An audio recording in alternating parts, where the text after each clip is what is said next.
Hey guys, I'm Senora Shaw, and I'm going to be talking to you today about how to use Google Tour Builder. So, today you're going to be exploring Mexico DF using Google Maps.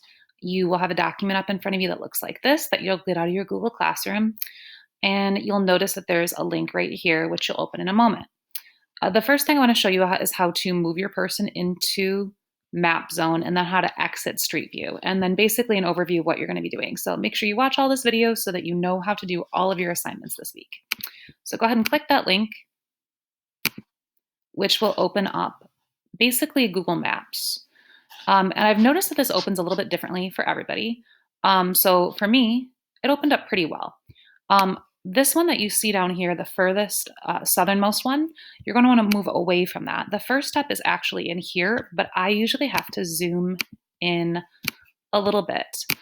So Tour Builder allows teachers like me to make a tour for you that guides you through some places I want you to look at. So the first place we're going to start is this bullet right here. But the other thing I want to talk about is the Tour Builder setup. So you have the maps over here, and then this is the tour over here. So you'll notice an introduction.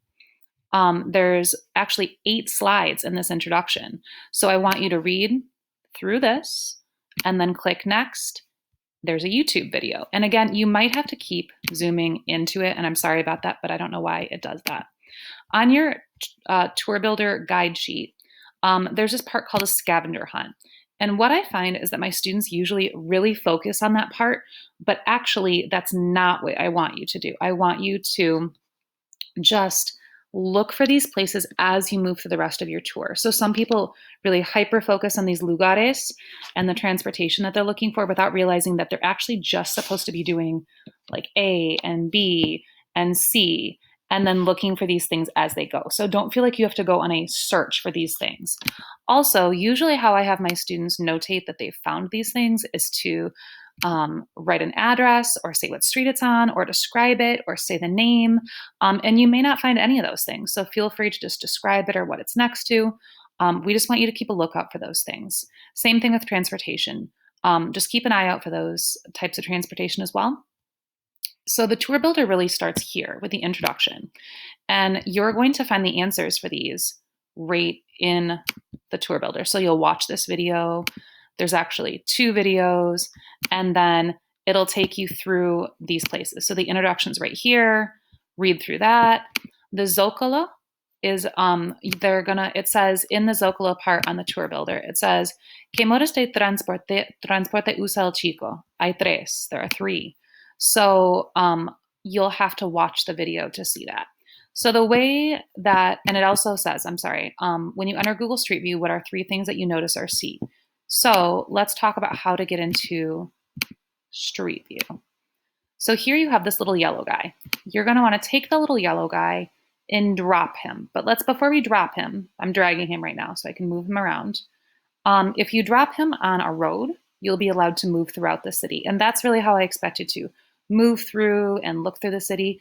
Or you can drop him on a dot. Now, if you drop him on a dot, you're only going to be able to turn him around. He's not going to be able to move at all. And that's okay. Sometimes you see some cool things.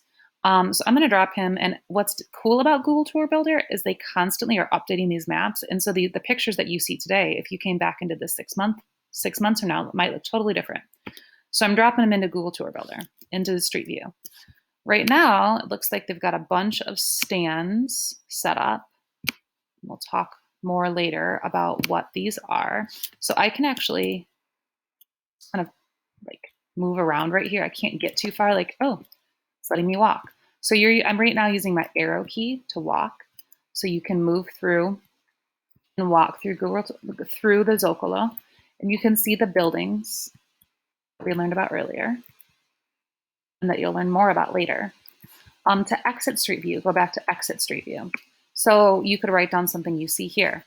When I bring him back into Tour Builder, I sometimes like to put myself out here on the street just so I can, okay, there we go. So this is a different vantage point of the Zocalo, and it's letting me move a little bit. And then I can actually turn my body as well so I can see different things. Oh, I better move. I'm going to get hit by this truck. And you'll notice there's, again, 2 videos here for the next step, which is part B, the Zocalo. Watch the first video, answer these questions. Watch the second video. Here's some more questions. And so you're just going to move through. That being said, you are going to have to exit Street View quite often to move yourself to the next little dot. So each dot represents these boxes over here. So this dot is the Palacio Nacional. The next one's the Templo Mayor. The next one's the Catedral Metropolitana. It's a mouthful. And then eventually you'll get led kind of out to the suburbs over here in La Merced. So have fun exploring and enjoy Google Tour Builder. Adios.